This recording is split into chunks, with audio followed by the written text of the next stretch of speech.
l'ombre, la lumière et le chemin vers soi. Bienvenue sur l'esprit de Jung.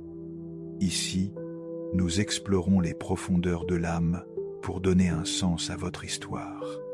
La différence entre être gentil et être intelligent est souvent mal comprise, et cette confusion crée beaucoup de souffrances silencieuses.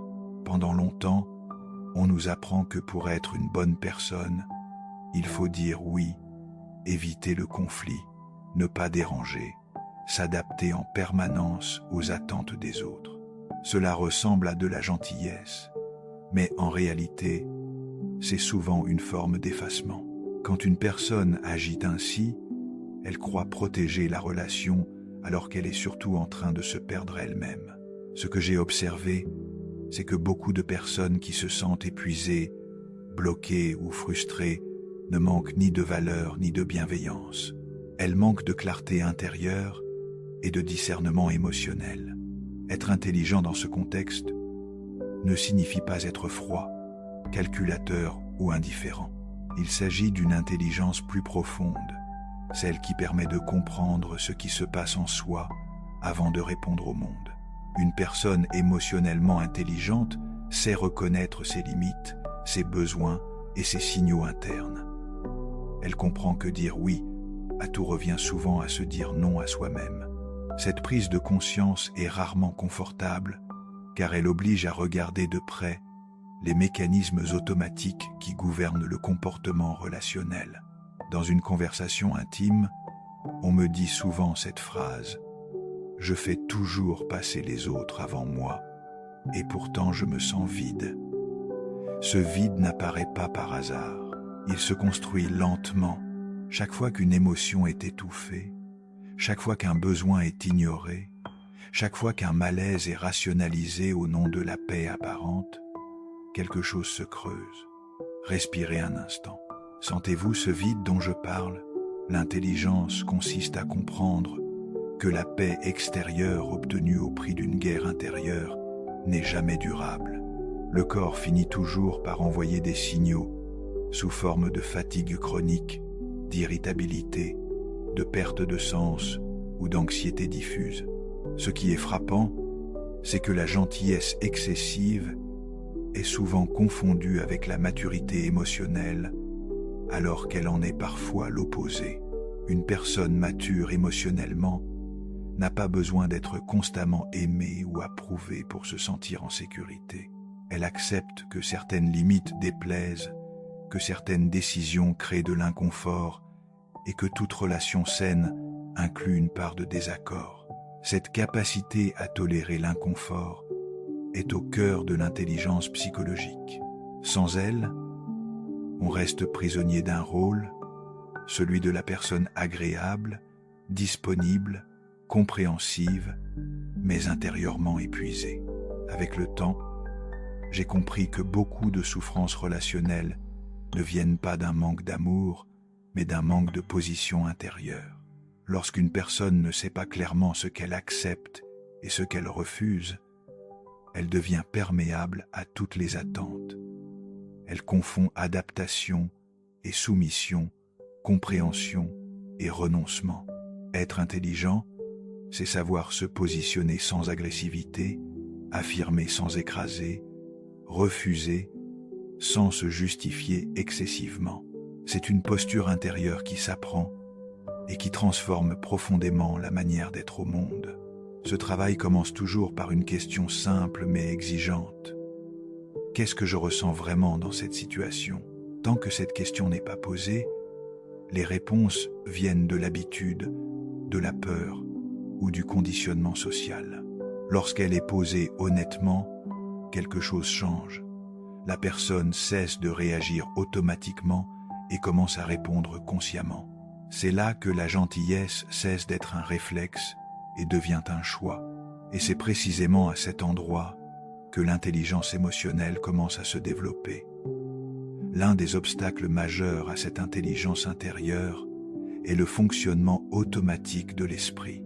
Beaucoup de personnes vivent en pilote automatique, répétant les mêmes schémas relationnels sans jamais les interroger. Elles disent oui avant même de sentir si elles en ont l'élan. Elles s'excusent avant même d'avoir posé une limite.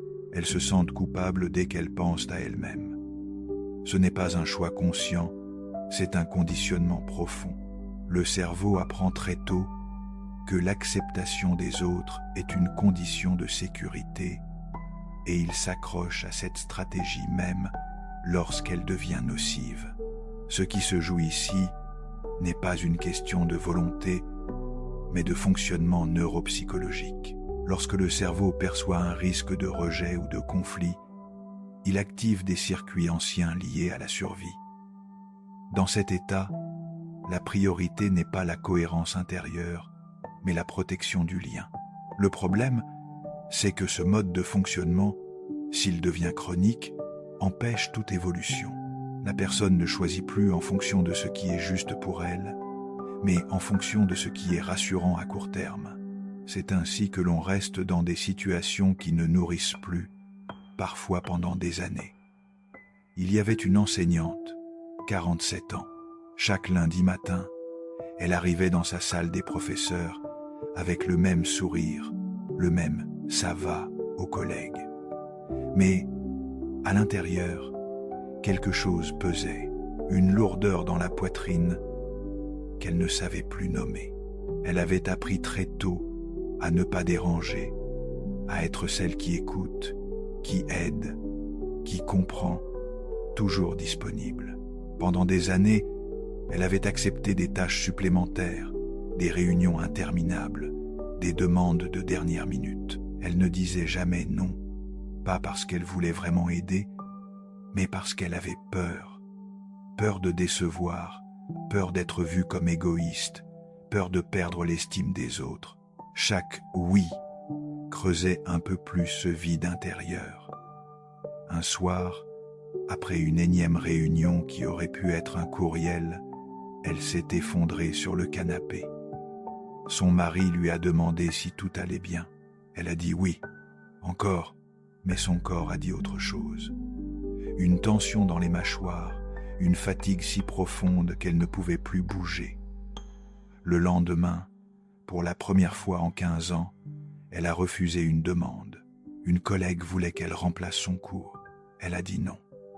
Pas d'explication longue, pas de justification, juste non. La collègue a été surprise, un peu froide pendant quelques jours. Mais rien ne s'est effondré. 6 mois plus tard, elle avait reconfiguré toute sa vie professionnelle. Moins de tâches inutiles, plus de temps pour elle, plus de clarté dans ses priorités, la lourdeur dans la poitrine, disparue. Ce que son corps savait, avant que son esprit accepte, la gentillesse automatique tue lentement ce qu'elle prétend protéger. Être intelligent émotionnellement, c'est apprendre à reconnaître ses réactions automatiques au moment où elles apparaissent. Cela demande de ralentir, de créer un espace entre le stimulus et la réponse. Dans cet espace, quelque chose de fondamental devient possible. Observer sans juger. Observer la peur qui monte, la tension dans le corps, l'envie de plaire, l'anticipation du regard de l'autre. Tant que ces signaux restent inconscients, ils dirigent nos choix. Dès qu'ils sont reconnus, ils perdent une partie de leur pouvoir. Beaucoup de personnes pensent que devenir plus intelligent émotionnellement signifie contrôler ses émotions ou les faire disparaître. C'est une erreur fréquente. L'intelligence émotionnelle ne consiste pas à supprimer la peur, la tristesse ou la colère, mais à les écouter sans leur obéir aveuglément. Une émotion est une information, pas un ordre. Lorsqu'elle est entendue, elle peut être intégrée. Lorsqu'elle est ignorée ou combattue, elle revient plus forte, souvent sous forme de symptômes physiques ou de réactions disproportionnées dans les relations. Cette confusion entre émotion et décision est particulièrement visible. Une personne ressent de la peur à l'idée de décevoir et conclut qu'elle doit céder. Une autre ressent de la culpabilité et conclut qu'elle a tort de poser une limite. ce sont des raccourcis mentaux qui enferment. L'intelligence consiste à dire « je ressens cela, mais je peux choisir autre chose ». Cette capacité à différencier ce que l'on ressent de ce que l'on décide est un tournant majeur dans la construction d'une vie plus alignée. Progressivement, quand cette posture s'installe, la relation aux autres change, non pas parce que l'on devient dur ou distant, mais parce que l'on devient plus clair. La clarté intérieure est profondément apaisante, autant pour soi que pour les autres. Elle évite les non-dits, les ressentiments accumulés, les explosions tardives. Paradoxalement, les relations gagnent souvent en authenticité lorsque l'on cesse d'être excessivement gentil. Ce qui disparaît, ce n'est pas la bienveillance, mais la peur. Ce processus demande du temps et de la répétition. Il ne s'agit pas d'un déclic unique, mais d'un entraînement quotidien de l'attention. Chaque fois qu'une situation déclenche un automatisme, elle devient une occasion d'apprentissage. Peu à peu, la personne cesse de se définir par son rôle relationnel et commence à se définir par sa cohérence intérieure. C'est à ce moment-là que la notion d'intelligence prend tout son sens, non pas comme performance, mais comme capacité à habiter pleinement sa propre vie. Jusqu'ici, nous avons exploré comment la gentillesse automatique efface progressivement celui qui la pratique. Dans la vie réelle, cela se manifeste lorsque quelqu'un accepte l'inacceptable par peur du conflit et découvre trop tard que le vrai conflit était intérieur. Mais il y a quelque chose dont nous n'avons pas encore parlé. Comment cette voix intérieure se construit-elle au fil du temps? Un autre point central dans cette transformation concerne la manière dont une personne se parle intérieurement. Beaucoup de comportements dits gentils sont en réalité dictés par un dialogue interne très exigeant, parfois dur, souvent invisible. Cette voix intérieure répète qu'il faut être à la hauteur, qu'il ne faut pas décevoir, qu'il vaut mieux se taire que risquer un conflit. Avec le temps, cette voix devient une norme intérieure. Elle ne questionne plus, elle ordonne. Et plus on lui obéit, plus elle se renforce. Ce dialogue interne n'est pas apparu par hasard. Il s'est construit au fil de l'histoire personnelle, souvent dans des contextes où l'amour, la reconnaissance ou la sécurité semblaient conditionnels. Le cerveau a alors appris qu'être gentil, accommodant et discret augmentait les chances d'être accepté. Ce mécanisme a parfois été utile à un moment donné, mais il devient problématique lorsqu'il continue à gouverner la vie adulte. L'intelligence émotionnelle commence par reconnaître que ce qui a protégé autrefois peut aujourd'hui enfermer. Beaucoup de personnes confondent cette voix intérieure avec leur identité. Elles pensent être naturellement comme cela, alors qu'il s'agit d'un conditionnement. Lorsque cette confusion persiste, chaque tentative de changement est vécue comme une trahison de soi. Poser une limite donne l'impression de devenir quelqu'un d'égoïste ou de dur, alors qu'il s'agit simplement de devenir plus juste. Distinguer ce que l'on est de ce que l'on a appris à être est une étape essentielle de maturation psychologique. Dans une dynamique d'entretien, ce que l'on observe souvent, c'est que la personne sait très bien ce qui serait plus juste pour elle, mais n'ose pas s'y autoriser. Elle ressent un écart constant entre ce qu'elle pense et ce qu'elle fait. Cet écart est épuisant, car il génère une tension intérieure permanente. L'intelligence consiste à réduire progressivement cet écart, non pas par des décisions radicales, mais par des ajustements cohérents et répétés. Maintenant, faites une pause, posez votre main sur votre cœur, respirez lentement, pensez à une situation récente où vous avez agi contre vous-même. Ne cherchez pas à analyser, juste ressentir. Où se situe la tension dans votre corps? Laissez cette question s'installer doucement. Comptez jusqu'à 3. Cette sensation que vous percevez, C'est votre boussole intérieure. Elle ne ment jamais. Respirez encore une fois, profondément. Quand vous êtes prêt, revenez. Changer son rapport à la gentillesse implique aussi d'accepter une part d'inconfort émotionnel. Lorsqu'une personne commence à agir de manière plus alignée, des émotions anciennes peuvent remonter. La peur d'être rejeté, la culpabilité, parfois même une tristesse profonde liée au renoncement passé. Ces émotions ne sont pas des signes d'erreur, mais des indicateurs de transformation.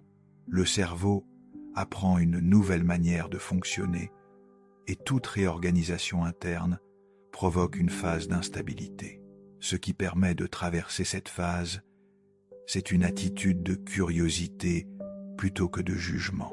Au lieu de se demander pourquoi c'est si difficile, il est plus utile de se demander ce qui est en train de changer. Chaque fois qu'une personne résiste à un automatisme ancien, elle crée une nouvelle possibilité. Cette possibilité est fragile au début, mais elle se renforce à mesure qu'elle est choisie consciemment.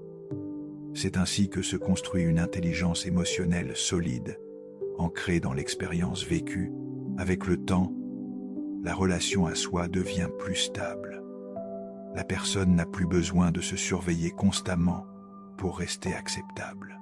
Elle se sent plus libre d'exprimer un désaccord, de demander de l'espace, de dire non sans justification excessive.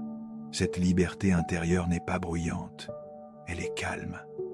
Elle se manifeste par une diminution de la rumination mentale, une plus grande clarté dans les choix et une sensation de cohérence globale. Être intelligent dans ce sens revient à se respecter suffisamment pour ne plus se trahir dans les détails du quotidien. Ce ne sont pas les grandes décisions qui transforment une vie, mais l'accumulation de petits actes cohérents. Chaque fois qu'une personne s'écoute réellement, elle renforce une relation de confiance avec elle-même. Cette confiance devient progressivement le socle à partir duquel toutes les autres relations peuvent se rééquilibrer. Il y avait un médecin, 52 ans, spécialiste respecté, père de famille attentif, ami fidèle, tout le monde l'appréciait. Personne ne se doutait qu'il était épuisé jusqu'à l'os. Il passait ses soirées à répondre aux courriels de patients, ses week-ends à rattraper son retard administratif. Il ne disait jamais non. Un jour, en consultation, une patiente lui a demandé pourquoi il avait l'air si fatigué. Il a souri, comme toujours, et a dit que tout allait bien. Mais ce soir-là, en rentrant chez lui, il a regardé son reflet dans le rétroviseur. Il ne s'est pas reconnu. Il a commencé à se poser une question simple. Pourquoi est-ce que j'accepte tout ? La réponse n'est pas venue tout de suite. Elle s'est dévoilée progressivement à travers des souvenirs d'enfance. Un père exigeant qui ne félicitait que l'excellence. Une mère qui répétait qu'il fallait toujours aider les autres. L'idée qu'il devait mériter l'amour. Il a compris que sa gentillesse n'était pas un choix, mais une stratégie de survie, un moyen de rester aimable, acceptable, irréprochable. Mais à quel prix ? Il ne dormait plus, ne riait plus, ne se sentait plus vivant. Il a décidé de poser des limites, pas de manière brutale, mais progressive. Il a commencé à refuser certaines demandes non urgentes, à bloquer ses soirées, à dire « je ne suis pas disponible » sans donner 20 raisons. Au début, certaines personnes ont été surprises, parfois même contrariées. Mais il a tenu bon. Petit à petit, sa vie a retrouvé de l'espace. Il a redécouvert le plaisir de lire, de marcher, de simplement ne rien faire. Ce qui a changé, ce n'est pas qu'il est devenu égoïste, c'est qu'il a cessé de se sacrifier pour une image qui n'était pas lui. Il a retrouvé une présence à lui-même. Et, paradoxalement, ses relations se sont approfondies, parce qu'il était enfin vraiment là. Ce que son parcours révèle, l'intelligence émotionnelle commence lorsqu'on cesse de confondre être aimé et être exploité. Il est impossible de parler d'intelligence émotionnelle sans aborder la question des limites. Beaucoup de personnes les associent à une forme de dureté ou de fermeture, alors qu'en réalité, elles sont une condition essentielle de l'équilibre psychique. Une limite claire n'est pas une barrière contre l'autre, mais une frontière qui protège l'espace intérieur. Sans limite, l'énergie se disperse, l'attention se fragmente et le sentiment d'identité devient flou. La personne agit beaucoup, mais ne se sent jamais vraiment présente à elle-même. Ce qui rend l'établissement des limites si difficile, c'est la peur de perdre le lien. Derrière cette peur, il y a souvent une croyance implicite selon laquelle l'amour dépend de la disponibilité permanente. Cette croyance pousse à accepter l'inacceptable, à tolérer l'épuisement, à normaliser l'inconfort. L'intelligence consiste à remettre en question cette équation. Une relation qui ne survit pas à une limite n'est pas une relation sécurisante. Elle repose sur l'adaptation unilatérale plutôt que sur la réciprocité. Dans la pratique, poser une limite commence rarement par un discours élaboré.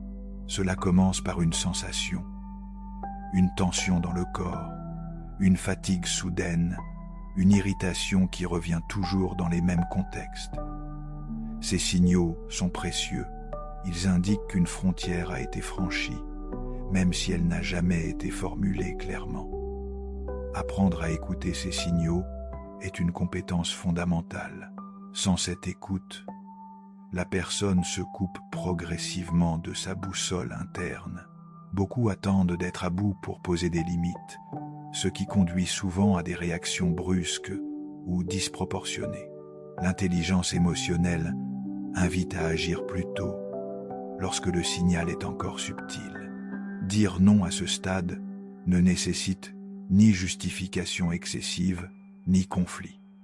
C'est un ajustement, pas une rupture. Plus une limite est posée tôt, plus elle est respectée naturellement. Le conflit apparaît souvent lorsque les limites sont absentes trop longtemps. Poser une limite implique également d'accepter la réaction de l'autre. Certaines personnes comprendront, d'autres résisteront, d'autres encore tenteront de faire culpabiliser. Ces réactions ne sont pas des indicateurs de la justesse de la limite, mais des révélateurs des dynamiques relationnelles existantes. Une personne émotionnellement intelligente observe ces réactions sans se précipiter pour les réparer. Elle comprend que sa responsabilité n'est pas de réguler les émotions des autres, mais de rester fidèle à son cadre intérieur. Au fil du temps, ce positionnement transforme profondément les relations. Celles qui reposaient sur la dépendance ou la complaisance s'affaiblissent ou se dissolvent. Celles qui reposaient sur le respect mutuel se renforcent. Ce tri relationnel n'est pas une perte, mais un réalignement. Il permet de créer un environnement plus cohérent dans lequel l'énergie mentale n'est plus constamment sollicitée par des tensions implicites ou des attentes floues. Cette clarté relationnelle a un effet direct sur la santé mentale. Lorsque les limites sont respectées, le système nerveux se détend. La personne ressent moins d'hypervigilance, moins de rumination, moins de fatigue émotionnelle. Elle n'a plus besoin d'anticiper sans cesse les besoins ou les réactions des autres. L'espace mental libéré peut alors être investi dans des projets, de la créativité ou simplement du repos. L'intelligence ici se manifeste comme une économie psychique. Apprendre à poser des limites n'est pas un acte ponctuel, mais une pratique continue. Chaque contexte demande un ajustement différent. Ce qui reste constant, c'est l'intention de se respecter sans se durcir. Cette nuance est essentielle. Il ne s'agit pas de se protéger contre le monde, mais de se rendre suffisamment stable intérieurement pour y participer sans se perdre. C'est cette stabilité qui permet une gentillesse choisie et non subie. Jusque-là, nous avons vu comment les limites protègent l'intégrité intérieure sans détruire le lien. En pratique, cela se manifeste lorsqu'une personne refuse une demande excessive et découvre que la relation survit, voire s'approfondit. Mais qu'est-ce qui empêche vraiment le passage à l'action? Un autre aspect souvent négligé dans cette réflexion concerne le rapport à l'action. Beaucoup de personnes pensent qu'elles doivent d'abord se sentir prêtes, calmes ou confiantes avant de changer leur manière d'être. Elles attendent une certitude intérieure qui n'arrive jamais vraiment. Cette attente entretient l'immobilité.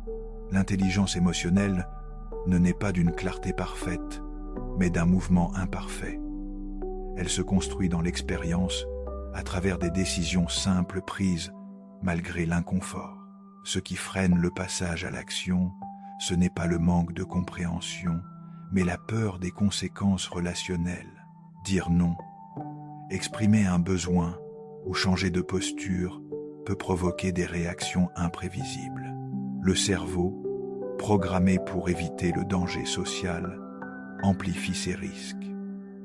Il imagine des scénarios extrêmes, des ruptures, des conflits irréversibles. Pourtant, dans la majorité des cas, ces scénarios ne se réalisent pas. Et lorsqu'ils se réalisent, ils révèlent souvent des relations déjà fragiles. Agir de manière plus intelligente émotionnellement, c'est accepter de traverser une zone d'incertitude. Cette zone est inconfortable, mais elle est nécessaire.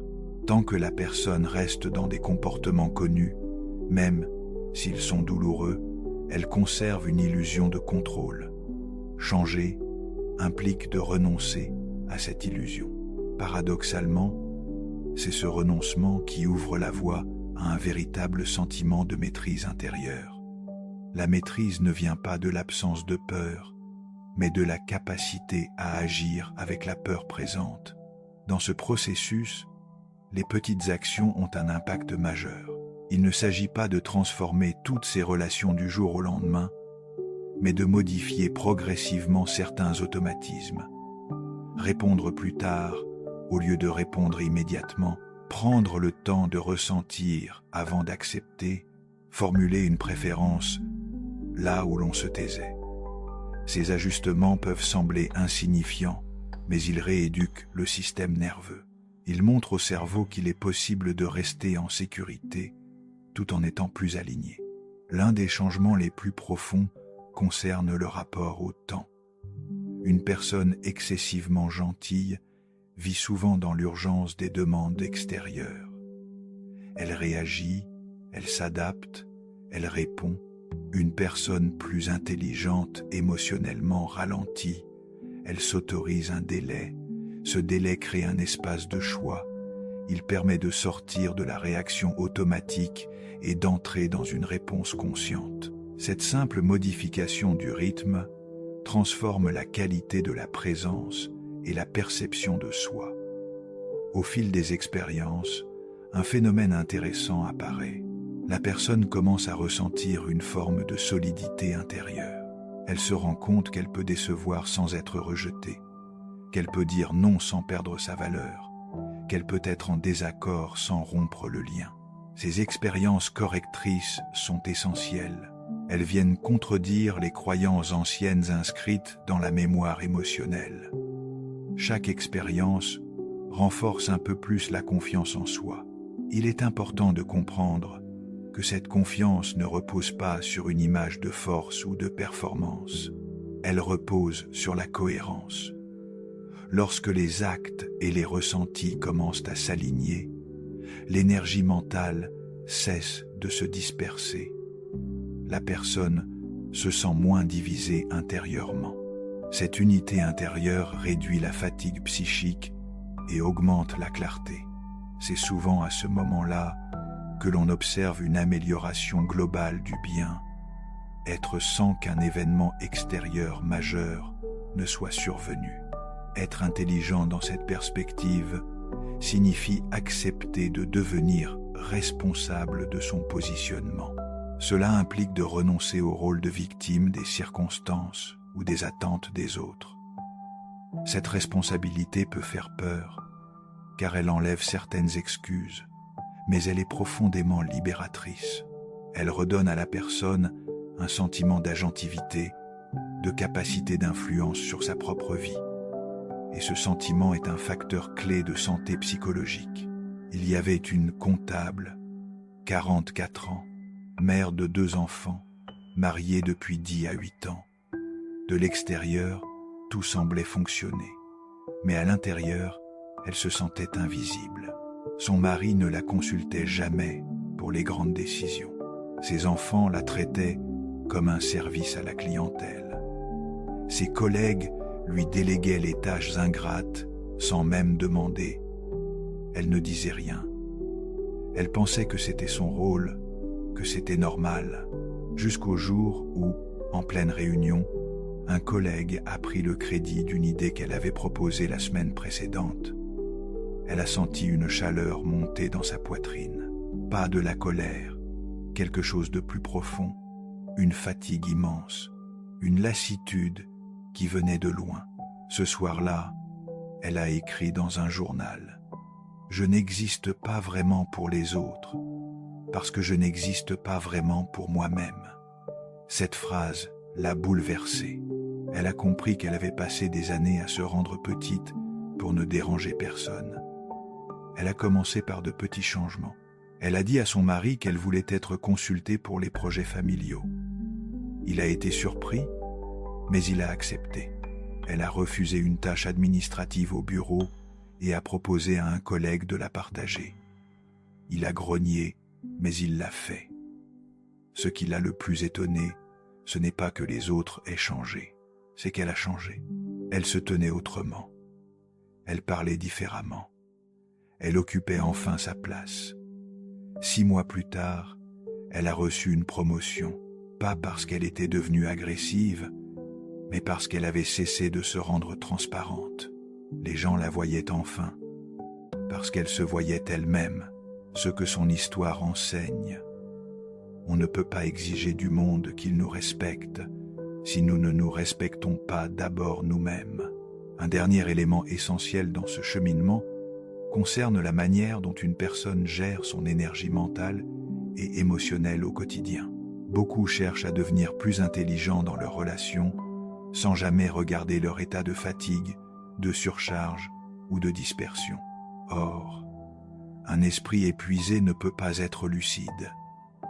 Lorsqu'une personne est constamment sollicitée, surstimulée, connectée, elle perd progressivement l'accès à ses ressentis fins. Elle devient plus réactive, plus irritable, moins capable de discernement.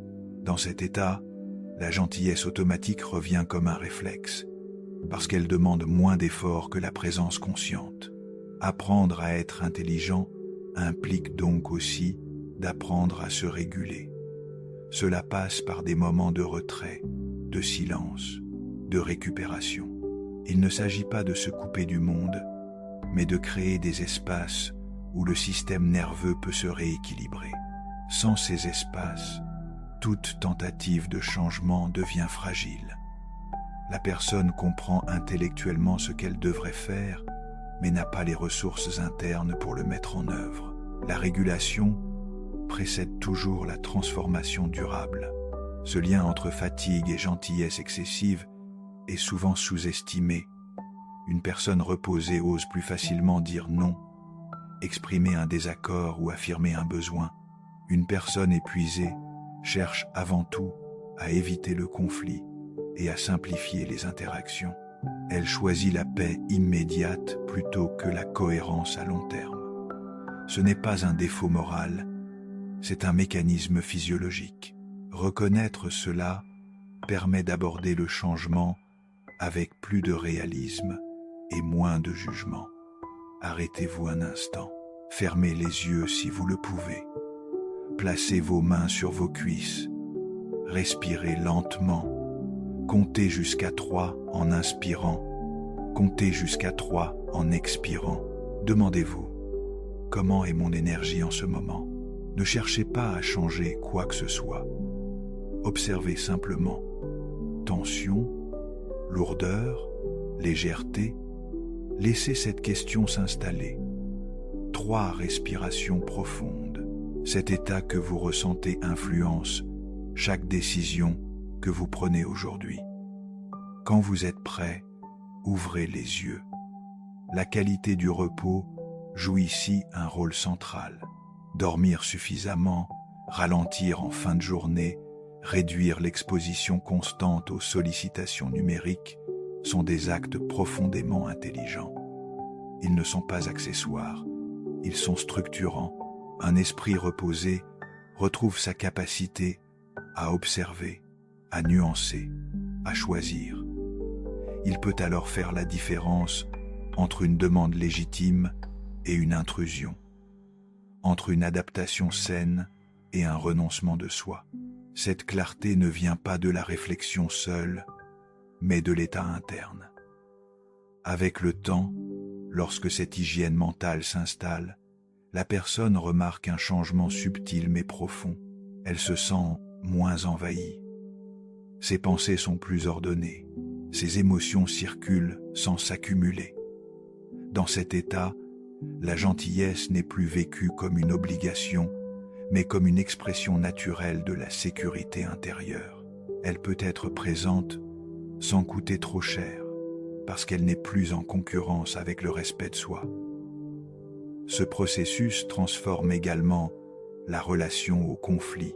Lorsque l'énergie interne est stable, le conflit n'est plus perçu comme une menace majeure, mais comme une information. Il devient possible d'aborder un désaccord sans s'effondrer intérieurement, sans se rigidifier ou se fermer.